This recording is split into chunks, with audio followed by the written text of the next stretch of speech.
उदयनराजेंच्या बाबतीत त्यांच्याविषयी आदर आहे. एक ऐतिहासिक छत्रपतींची गादीचे वारसदार म्हणून त्यांच्याकडे लोक बघतात. पण त्यांच्याविषयी एक नाराजी लोकांमध्ये मोठ्या प्रमाणात आहे. ती नाराजी कुठली तर ते निवडून आल्यानंतर परत लोकांशी संपर्क ठेवण्यात कमी पडतात. शरद पवारांबाबत एक सहानुभूतीची लाट आजही या मतदारसंघामध्ये आहे.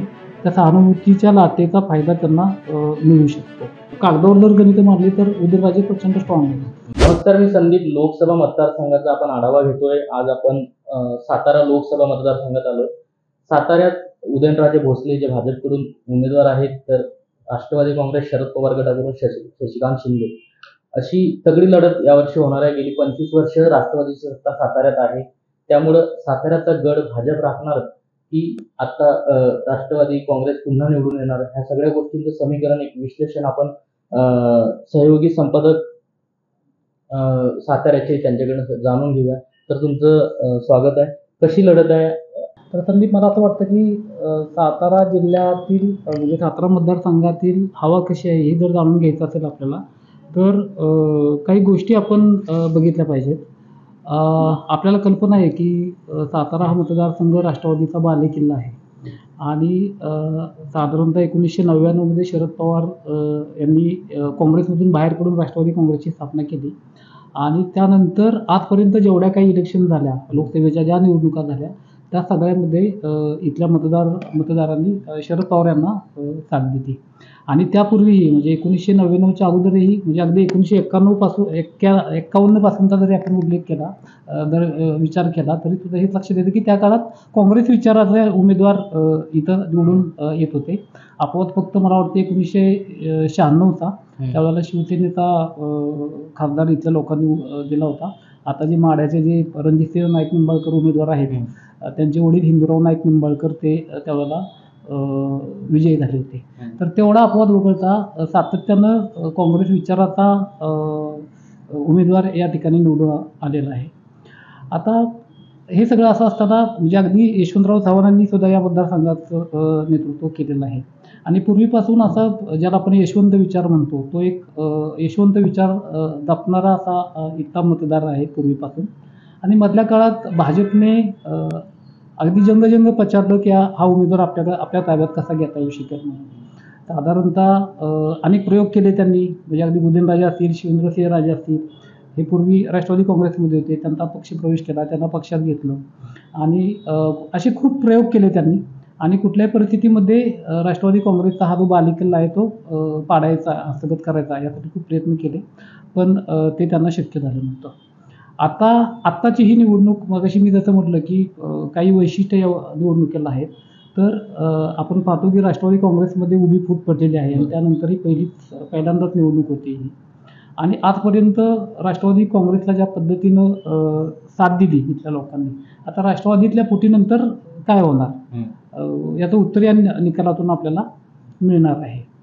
आता हे करत असताना म्हणजे आता आपण आपला प्रश्न असा मूळ मुद्द्याकडे येतो मी, की आपला प्रश्न असा की कुणाची हवा आहे.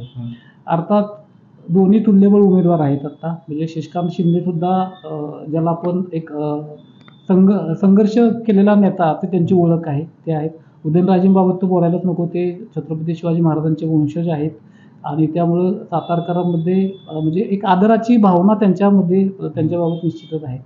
पण या दोन्ही उमेदवारांचे काही प्लस पॉईंट आहेत, काही मायनस पॉईंट आहेत, आपल्याला सांगता येऊ शकतील. तर उदयनराजेंच्या बाबतीत त्यांच्याविषयी आदर आहे. एक ऐतिहासिक छत्रपतींची गादीचे वारसदार म्हणून त्यांच्याकडे लोक बघतात. पण त्यांच्याविषयी एक नाराजी लोकांमध्ये मोठ्या प्रमाणात आहे. ती नाराजी कुठली तर ते निवडून आल्यानंतर परत लोकांशी संपर्क ठेवण्यात कमी पडतात. म्हणजे निवडून आल्यानंतर परत लोकांकडे जात नाहीत. एक लोकांची तक्रार आहे त्यांच्याविषयी आणि त्याचा फटका त्यांना नेहमीच यापूर्वीच्या निवडणुकीमध्ये सुद्धा बसलेला आहे आणि यावेळेस सुद्धा त्यांच्याविषयीची नाराजी आहेच. दुसरी गोष्ट, दोन फॅक्टर आता या निवडणुकीत चालू आहेत. एक, उदयनराजेबाबत असलेली नाराजी, म्हणजे विशेषतः कराड, दक्षिण, उत्तर पाटण या तालुक्यामध्ये त्यांच्याविषयी नाराजी आहे. मागच्या निवडणुकीमध्ये सुद्धा त्यांना फटका बसला होता. तर ती नाराजी दूर करण्याचं आव्हान त्यांच्यापुढे असणार आहे. या उलट शशिकांत शिंदे, मगाशी जसं मी म्हणालो की ते एक संघर्ष करणारा नेता आहे. म्हणजे माथाडी कामगारांचं ते नेतृत्व करतात मुंबईमध्ये त्या अर्थानं प्रत्येक मतदारसंघात ते पोचलेले आहेत, सगळ्यांना माहिती आहेत, असेच ते उमेदवार आहेत. पण उदयनराजेंच्या पुढं म्हणजे विचार केला तर त्या दृष्टीनं तेवढे उदयनराजेंचे इतके ते तुल्यबळ वाटत नसले तरी सुद्धा शरद पवारांबाबत एक सहानुभूतीची लाट आजही या मतदारसंघामध्ये आहे. त्या सहानुभूतीच्या लाटेचा फायदा त्यांना मिळू शकतो.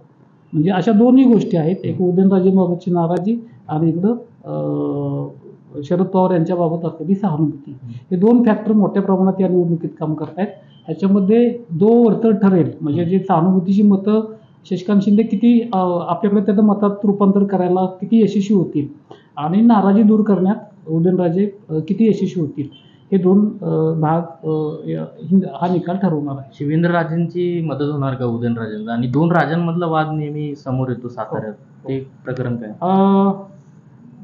खरं काय होतं म्हणजे आजपर्यंत आपण मागच्या 1-2 निवडणुका बघितल्या, लोकसभेच्या असतील, विधानसभेच्या असतील, तर इथं सातारा नगरपालिकेमध्ये दोघांचे गट आहेत आणि प्रचंड संघर्ष नगरपालिकेच्या निवडणुकीत होतो. पंचायत समितीच्या निवडणुका असतील, जिल्हा परिषदेच्या निवडणुका असतील, याच्यामध्ये या दोन्ही राज्यांमध्ये प्रचंड त्यांच्या कार्यकर्त्यांमध्ये संघर्ष होत असतो. आणि ज्या वेळेला इथं लोकांची मूळ तक्रारच अशी आहे त्यांच्या कार्यकर्त्यांची की, आणि मला वाटते मधल्या काही दिवसात अनेक कार्यकर्त्यांनी ती जाहीरपणे पण व्यक्त केली की ज्या वेळेला तुमची निवडणूक असते, तुम्हाला ज्या वेळेला विधानसभा लढवायची असते, लोकसभा लढवायची असते, त्यावेळेला तुम्ही एकत्र येता आणि मग इतर ज्या निवडणुका असतात त्यावेळेला कार्यकर्ते एकमेकांच्या अंगावर धावून जाईपर्यंत इतका संघर्ष, त्यांचा टोकाचा संघर्ष होत असतो. तर हे बरोबर नाही असं कार्यकर्त्यांनी जाहीरपणे त्यांना बोलून दाखवलं नाही. अर्थात त्यांनी त्यांची बाजूही मांडली, यापुढे आपण एकत्रितपणे काम करू आणि त्या पद्धतीनं आपण जाऊया, आणि त्याच्यामुळे आता बऱ्यापैकी त्यांनी निवडून आणलेलं आहे. आणि आत्ता पाहाल तर शिवेंद्रराजे अतिशय चांगल्या पद्धतीनं उदयनराजेंचं काम करतायत, हे निश्चित आपल्याला दिसतंय. साताऱ्यातले स्थानिक प्रश्न बरेच असतात. म्हणजे इथला तरुण वर्ग जो पुणे मुंबईला कामाला जातो, 25 वर्ष राष्ट्रवादीची सत्ता होती जसं तुम्ही सांगितलं, तर स्थानिक रोजगारांचा मोठा प्रश्न आहे का? असे खूप प्रश्न आहेत. बेरोजगारी आहे, शेतकऱ्यांचे प्रश्न आहे, म्हणजे विद्यार्थ्यांचे प्रश्न आहेत. अशा बऱ्याच सुविधा, म्हणजे दरवेळेला निवडणूक येते आणि प्रत्येक वेळेला असं काहीतरी आश्वासन दिलं जातं. इथल्या लोकांची, तरुणांची खूप मागणी आहे की इथं IT पार्कसारखा एखादा प्रोजेक्ट इथं व्हावा. म्हणजे सातारा हे शहर अशा ठिकाणी वसले की एकीकडे कोल्हापूर आहे आणि दुसऱ्या बाजूला पुणे आहे. दोन्ही शहरांचा चांगल्या पद्धतीनं विकास होतोय आणि सातारा मात्र त्याचा त्या प्रमाणात विकास होत नाहीये. आणि इथं मुबलक जागा आहे, सगळ्या गोष्टी, परिस्थिती अनुकूल आहे. आणि आता प्रत्येक वेळेला पुण्यासारख्या शहरावर लोड देण्यापेक्षा मोठे उद्योग यावेत तिथं, IT पार्कसारखा प्रोजेक्ट व्हावा, अशी इथल्या लोकांची दोन्ही मागणी आहे. त्यावेळेला या सगळ्याच नेत्यांनी त्या संदर्भात आश्वासनं दिलेली आहेत, पण आजपर्यंत असे प्रश्न तुटलेत ते किंवा त्यासाठी फार कधी मनापासून प्रयत्न केलेत असं आजपर्यंत म्हणजे मला तरी दिसत नाही, आणि माझं निरीक्षण असं आहे. शरद पवारांची एक पावसातली सभा खूप गाजली होती म्हणजे पोटनिवडणुकीत, तसं काही वातावरण जर झालं तर शशिकांत शिंदेंना फायदा होईल का त्याचा? परत असं चर्चा आहे की शरद पवारांचा जरा जोर कमी झालाय सातारा लोकसभा मतदारसंघात, तुम्हाला काय वाटतं? सातारा लोकसभा मतदार त्यांचा जोर कमी झाला आहे असं म्हणता येत नाही, पण निश्चित त्यांचा पक्ष फुटल्यामुळे त्यांची ताकद कमी झाली. म्हणजे बहुतांश आता 2 आमदार पवार गटाकडे त्यांचे गेलेले आहेत, शरद पवारांचे. तर मला असं वाटतं की पक्ष फुटला म्हणून त्यांची ताकद झाली, पण सातारकरांचं पूर्वीपासून त्यांच्यावर प्रेम आहे, म्हणजे त्याच वेळेला दाखवलं गेलंय. आणि मधल्या काळात आपण असं म्हणतो की काटेवाडी, बारामती ते त्यांचं मूळ गाव आहे, पण ते अगदी बरोबरच आहे. पण त्यांचे त्याही अगोदरचे जे पूर्वज आहेत ते पूर्वी इथं नांदवळ म्हणून एक गाव आहे कोरेगाव तालुक्यामध्ये, तिथलं त्यांचं ते मूळ गाव ते आहे. आणि त्या नांदवळमधल्या लोकांनी मधल्या काही वर्षांपूर्वी ते सगळं शोधून, सगळं ते वंशावळ वगैरे काढून ते साहेबांना सांगितलं होतं की हे पवारांचं मूळ गाव तुमचं हे आहे. त्यानंतर त्यांनी अनेक चांगल्या पद्धतीनं त्या गावात काही कामं सुद्धा केली वगैरे, आणि त्या दृष्टीनं त्यांचं येणं जाणं सुद्धा अजितदादांचं सुद्धा होतं आणि पवारसाहेबांचं सुद्धा येणं जाणं होतं. आणि हा एक मुद्दा झाला त्यातला. पण पूर्वीपासून म्हणजे राष्ट्रवादी काँग्रेसची स्थापना झाल्यापासून प्रत्येक वेळेला इथं घड्याळ चिन्हावरचा उमेदवार आला, आणि हे केवळ त्यांच्याविषयी असलेलं प्रेम हाच फॅक्टर तिथं आहे. आणि इथल्या बऱ्याच कार्यकर्त्यांना प्रत्येक मतदारसंघातल्या जे काही ठराविक मधल्या दुसऱ्या तिसऱ्या पिढीतले कार्यकर्ते आहेत ते पवारसाहेबांशी त्यांचे नातीनं संपर्कात होत असतात. आणि तो एक कुठेतरी जो भाग आहे तो आता या निवडणुकीत काय होणार, म्हणजे जरी अजितदादांकडे जरी गेले असले म्हणजे काही लोक अजितदादांकडे गेलेले आहेत, ठीक आहे, काहीतरी विकासाच्या मुद्द्यावर त्यांनी असं भूमिका मांडली की आपल्याला अजितदादांसोबत राहायला पाहिजे, ते गेले. पण परिस्थिती अशी आहे आज की हे जे सगळे मूळ राष्ट्रवादीचे निष्ठावंत कार्यकर्ते आहेत त्यांना घड्याळ चिन्ह गायब झाले, फार मोठं शल्य त्यांच्या मनामध्ये आलं आहे. त्यांची अशी कुठेतरी धारणा होती, आपण अजितदादांच्या गटात आलो तरी सुद्धा सिटिंग खासदार इथला म्हणजे ती जागा राष्ट्रवादीकडेच होती. पण असा एक आता त्या कार्यकर्त्यांमध्ये असा समज आहे किंवा त्यांची अशी भावना झाली आहे की अजित पवारांच्याकडे आपण जरी गेलो तरी सुद्धा आपलं जे मूळ घड्याळ चिन्ह आहे ते परत या निवडणुकीत म्हणजे उमेदवारी घेण्यात ते अपयशी ठरले. हा एक शल्य त्या लोकांच्या मध्ये आहे. आणि मला असं वाटतं की ती मतं मग नेमकी काय होणार, आणि त्या लोकांना त्या मतदारांना कमळावर मतदान करण्याची सवय आजपर्यंत नाही आहे. ती त्यांचं मतदान इकडं शरद पवारांच्या उमेदवाराकडे वळण्याची सुद्धा फार मोठी शक्यता नाकारता येत नाही. आज नरेंद्र मोदींची सभा झाली, तर मोदी लाटेचा असा काही प्रभाव आहे का साताऱ्यावर, जसा 2014ला महाराष्ट्रात दिसला होता पूर्ण? हो, 2014मध्ये मोदी लाट होती आणि मोदींच्या भाषणांना प्रचंड प्रमाणात लोकप्रियता मिळत होती. पण साताऱ्यामध्ये मगाशी जसं मी म्हणालो की मूळ हा पुरोगामी जिल्हा आहे आणि त्याच्यामुळं 2014मध्ये सुद्धा तेवढा परिणाम म्हणजे राष्ट्रवादीची जागा इथे जिंकली होती. आणि त्यानंतर 2019 साली पोटनिवडणूक झाली, म्हणजे उदयनराजे भोसले 2019 साली लोकसभा निवडणूक झाली, त्याच्यामध्ये राष्ट्रवादीच्या चिन्हावर निवडून आले होते. त्यानंतर ते भाजपमध्ये गेले, राजीनामा दिला आणि त्यामुळे ती पोटनिवडणूक झाली. 2019च्या विधानसभेच्या निवडणुकीसोबत ती पोटनिवडणूक झाली. त्यावेळी सुद्धा उदयनराजेंसाठी मोदींची सभा झाली होती, तरी त्यांचा पराभव झाला होता. म्हणजे आता सुद्धा या निवडणुकीत सुद्धा म्हणजे मोदींना मानणारा एक वर्ग आहे, विशेषतः तरुण मुलं त्यांच्याकडे आकर्षित होतात, ते काहीतरी वेगळं करू शकतील असा एक विश्वास सगळ्यांच्यामध्ये आहे. त्याच्यामुळं ती मतं नक्कीच आकर्षित करण्यात मोदी यशस्वी होतील.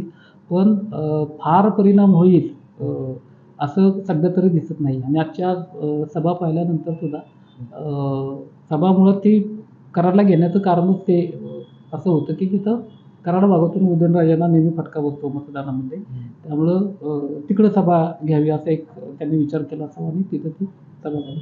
पण मला असं फार अगदी ट्रिमेंडस चेंज होतील मोदींच्या सभेमुळे वातावरण बदलून जाईल अशी या मतदारसंघातली तरी परिस्थिती आज तरी दिसत नाही.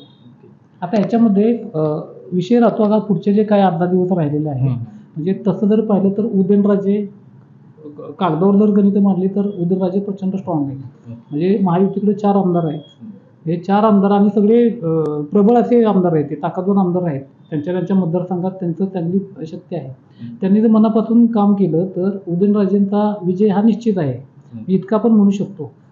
फक्त त्यांच्याकडून मनापासून काम होणं, शरद पवारांची त्यांच्याविषयी जी असलेली काही सहानुभूती आहे आणि उदयनराजेबाबत जी काही निगेटिव्हिटी आहे, जी नाराजी आहे, हे 2-3 फॅक्टर कसे चालतात त्याच्यावर तो निकाल ठरणार आहे. पण आज जर सांगाल तर मी तर असं म्हणू शकतो की अगदी अटीतटीची अशी लढत होणार आहे. तर सरांनी सांगितलं त्याप्रमाणे सातारा लोकसभेची तुल्यबळ लढत आहे, अटीतटीची लढत आहे. त्यामुळं आत्ता येणारे जे 8 दिवस आहेत, 7 तारखेला मतदान आहे, त्यामुळे हे दिवस खूप महत्त्वाचे आहे. या दिवसात काय गेम चेंजिंग होते यावर सगळा निकाल अवलंबून असेल. महाराष्ट्रातील सर्व बातम्यांचे विश्वासार्ह व्यासपीठ, सकाळच्या सर्व सोशल मीडिया प्लॅटफॉर्मला लाईक, फॉलो आणि सबस्क्राईब करा. तसंच सर्व नोटिफिकेशनसाठी बेल आयकॉन प्रेस करायला विसरू नका.